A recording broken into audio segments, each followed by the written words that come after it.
Welcome, PBA LBC League Bowlers. I'm Neil Stremmel, your Director of Rules and Equipment for the PBA. And today I am joined by MVP Andrew Anderson. Yeah. Andrew, thanks for coming. Absolutely. You are the Elite League MVP for the 2024 season. Here we are at the Elite League Finals. Congratulations, you had a great year. Great year. Yeah. Couldn't ask for better start. You know, #1 seed coming into Portland, and winning the MVP is special. Inaugural season of having an actual regular season, so to be the first MVP, that's pretty cool. So, you know, from that standpoint, I know you bowled collegiately. Obviously, in the Elite League, it's the same kind of thing. It's a Baker format. You get 2 balls a game, really. Well, you bowl anchor the 10th, you kind of get a couple more than the average player. But, you know, how do you maintain focus when you're just going to have those 2 shots? Yeah. I mean, it's a little different here at BOPO. As for the people watching, the focus needs to be a little higher. But generally speaking, like, you can't really train for it per se. You have to just be ready for it, ready for the moment, because sometimes you're breaking between frames, maybe 5 minutes, sometimes 10. And so you have to find ways to build a pre-shot routine, build something consistent that you can always rely on, right? And so that's what I've done really well the last couple of years, is building something I can rely on so every shot feels the same, whether it's the 10th frame and I need a strike to win, or it's the first frame of competition. Something consistent. That way I'm always feeling the same type of way when I'm throwing a bowling shot. All right, so normally for the PBA League bowlers out there, you know, they don't bowl Baker much. A lot of the kids, you know, collegiate, high school, even middle school, they're bowling a lot of Baker, so I know they want to hear some of this stuff. But even the PBA League bowlers out there, you know, if you're, you know, you gotta wait your turn, and when you gotta be ready when it's your turn to throw your shot. So I think this is still good for everybody out there. So my follow-up question to that is just prep and practice, and you know, you get some warm-up time. You almost get more shots in warm-up than you do during the competition, because you know, there's just more time there, and then you throw, you know, for the Elite League, you know, it's 2 game matches and then a roll-off, so you get like 4 shots, maybe 5 frames. Yeah. So how do you go through your practice routine to prepare, because you got to make your best shot right off the bat? Yeah, it's a little different than when you are bowling in a singles competition, where you may be breaking the lanes down for yourself over a 10-minute span. When we have 10 players on a pair, you're bowling kind of in a similar time frame, but you're bowling fast. I mean, you're trying to get as many shots in as possible. So it's really about making sure that from that first shot, you're already warmed up, you're stretched, you're ready to go, because those shots mean way more. And bowling, I mean, you can see what it does to some of the best bowlers in the world, the pressure of team competition. It's way different, way more pressure. So in practice, I try to treat those first couple shots like they mean something to me. I'm trying to strike earlier in practice. I'm trying to hit the pocket earlier and making those ball changes faster, because like you said, 2 shots, you can't get it wrong. Yeah. So spending more time on the bowling ball selection, am I going to hit the pocket, those types of things, while in a singles competition over 10 minutes with maybe only 4 or 5 on a pair, I may spend the first few minutes working on something. Hey, how's this feeling today? Swing change or something. And then as the practice goes on, I'll lean more into getting ready for the competition. So definitely a change for me. When I'm at home, bowling league is crazy to me. I bowl all year seasons, bowl 8-game blocks in like 4 hours. I go to league 3 games in 3 hours. I feel like we're moving in slow motion. So it's way different.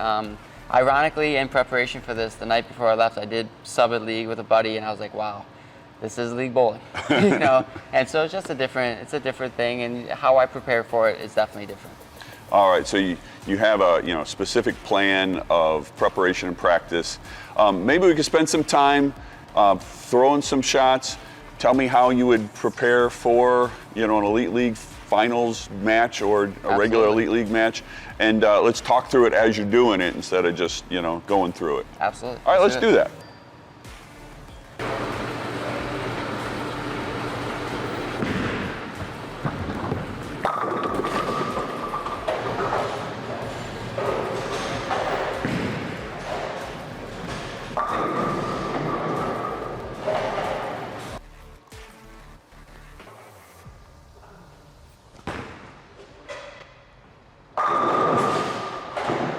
All right, you've had a few in a row now. You're lined up. Yeah. Is this your go-to ball, like your benchmark ball? At the moment, it is for sure.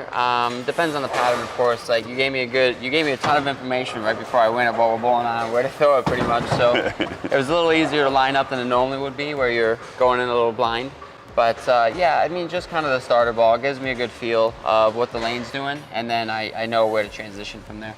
Okay, so if it's an Elite League matchup, so you would kind of start with your go-to ball and find your, go to your spot you feel the most comfortable. Right. And then that's where you start, and then you just adjust off of that. Yeah, I mean, it's about who you're bowling. Can name plenty of examples, but like we're bowling Portland. I'm probably going to bring some weaker bowling balls out, knowing that we're going to chase the lanes farther left. Yeah. You bowl against a team like Motown, where has some straighter players in there, you can get away with some stronger balls longer. So it's really about not only what's going to work right off the rip, like frame one, game one, but what's the easiest transition, and being able to ball change, being able to be prepared for it, and like maybe can you start with something different that'll last longer in your hands, because 2 shots a game, that much pressure going on, that much chaoticness, it's really just about how good of a shot can you throw. You want good ball motion, absolutely, but we're not bowling on anything US Open like. You're gonna have a couple boards of room, so it's really about what lasts the longest in your hands and allows you to make moves without a ball change. All right, that's good information for the guys out there and girls. And so, you talk about then the different environments. So Thunder Bowl was an exciting one for you. Yes, it was. And that's again, a very different environment. Yep. So I think there was a lot of urethane going down the lanes there. So what was your mentality when you were bowling at Thunder Bowl? Yeah. That's kind of a hometown for you, even though you're not a Motown player. Yeah. So I know Thunder Bowl very well. And characteristics of buildings. And some buildings allow you to play certain angles longer than others. So the urethane, I didn't mind too much because it allowed me to stay farther right. And I used the urethane, what we'll call urethane hold down the lane, as an advantage. Yeah. And when you chase the left of the urethane and you see that hold too much, your ball will 2-pin for right-handers to a 10 and get behind the head pin. And so my main goal was don't let your ball get behind the head pin. So I was throwing more responsive bowling balls farther right to see the friction earlier and try to use that to my advantage. So another thought process that I'm going to ask you about, as the MVP, like you had a lot of great shots this year, and statistically, because I looked at it, you were definitely the MVP. I appreciate that. And so as far as getting 2 shots or 2 frames a game, do you spend a lot of time watching your teammates and seeing that transition? Because you're not feeling it, you have to see it. Is that right? Mean, 100%. And so winning MVP was a culmination of some communication. I mean, being able to strike that many times in the 10th really leans on my teammates too. Is like, are you making moves? Having the likes of Sean Rash, AJ Johnson in front of me, talk about a blueprint of how to play the lanes. You have Rash, who's generally a little right of me, you have AJ a little left of me. And so I get to cater which ball reaction looks better, and then I pride myself on being able to throw it multiple ways. So if Sean had better ball motion, I was going to try to stay a little harder and straighter. If AJ had better ball motion hooking it, I was going to get in there with him. So by the time it came to me, I had a clear picture in my mind of what needed to happen, and it was really just about execution. All right, that is fantastic insight, information, advice. I greatly appreciate that. Yeah, absolutely. I think the league bowlers out there, and especially the high school, collegiate, and even the middle school bowlers who are, bowling Baker, I hope you glean some of that information. I hope that helps you out, and I hope all of you continue to support our sport. Thank you very much.